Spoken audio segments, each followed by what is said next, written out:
another issue with the Browns that is at least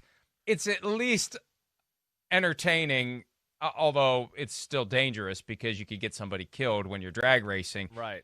Left tackle Jedrick Wills and receiver Rashard Higgins allegedly cited for allegedly drag racing. Let me get that right. That was yesterday morning. The attorney says both will plead not guilty.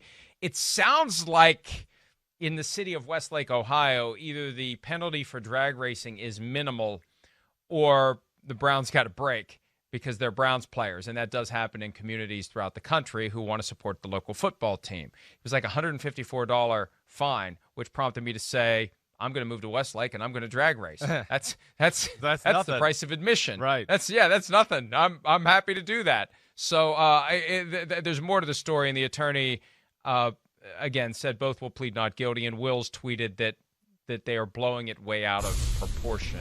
So we'll see how that plays out. Nobody's ever tried to beat someone off the line at red light for a max 30 meters, blowing it way out of. Well, that is drag racing. I mean, and you can't measure 30 meters when you're trying to blow someone off the line at a red light. That's drag racing, Jedrick. Right. That's exactly what it is. And 30 meters is very questionable too. Like, come on. Yeah, you can't. No, 30 meters is nothing. Nothing. 30 meters is basically 100 feet. You can't blow off the line at a red light for only 100 feet. That is the essence of drag racing. Just because you don't see it all the way through to the end of a quarter mile or a half mile or a full mile, that racing away from the red light is the crime. It is the infraction. It is the thing that can cause the car to go out of control and hit somebody who happens to be walking by on the sidewalk. It's a dangerous act. That's why it's illegal. So, Jedrick, I understand that you're in your early 20s and maybe you think that works, but I ain't buying that, Jedrick. No, I'm not buying that either. I mean, first thing I want to say is, were they at the facility together yesterday, leaving there at the same time? I wasn't sure. Are you allowed to get treatment at the facility even though it's closed on Monday, Tuesday? That's what I was wondering. It happened in Westlake, which is 10 miles away from the facility. Okay. All right. So they must have been at something. Listen, again, it's not a good look. I mean, what you're saying, and it is dangerous. I mean, it's dangerous as hell. It goes on. Listen. It's entirely possible that they coincidentally met at that red light. No doubt. And they looked at each other and they smile, right? Yep. Yeah, exactly. Right. And that's all it takes. Go. Exactly. It's young kids, young men with probably nice cars, and stupid but having fun, not malice. It goes on a lot, unfortunately, with NFL football players. Listen, I have done it. All statutes of limitations have expired.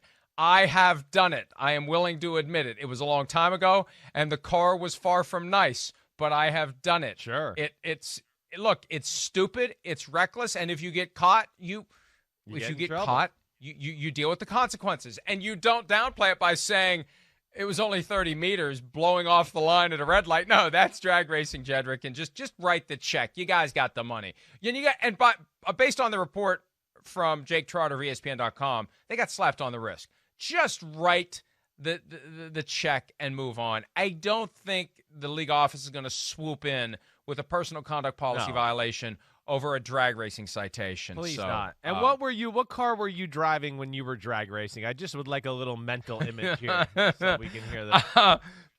Well, it's not just one car, but still none of them were very nice.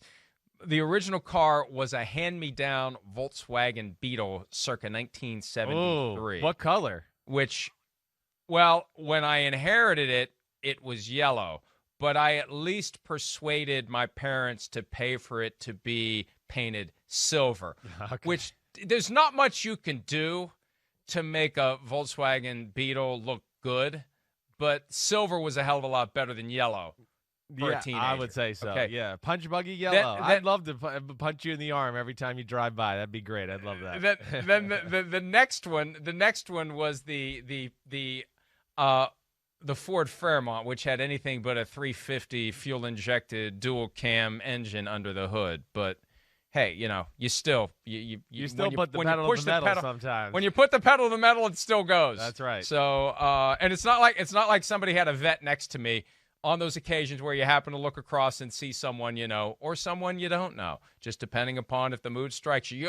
Look, when you're in that age range and you pull up to a red light, yeah, sometimes there's somebody next to you, even if you don't know who they are. They're in that peer group, and you hear that rev. All it takes is that one rev. It's the first rev, and it kicks in. I saw somebody today on the way to work. He was a young kid, same thing. I knew right away. I was like, oh, this kid's going to go Did crazy. You drag race? No, but I was going, this today? kid's, he was, before the light turned green, he was already rolling, and he was halfway through the light. And I was like, man, he's in a hurry. And he took off, and he started weaving through traffic and everything like that. So, yeah, I mean, you see it every day. But, yes, it sounds like they did get slapped on the wrist because they're Browns players, all that. You're right. Pay the fine. Move on. Don't make it a story. You messed up. It's okay. It's not a big deal. Yeah, because that's the thing. The more that you push it, the more that you fight it, the more that people like us are going to say, wait a minute. You guys got slapped on the wrist for this. There should be a bigger punishment than a $154 fine for drag racing. And we don't even know what street it was, what the posted speed limit was. Is it a residential area? I mean, right.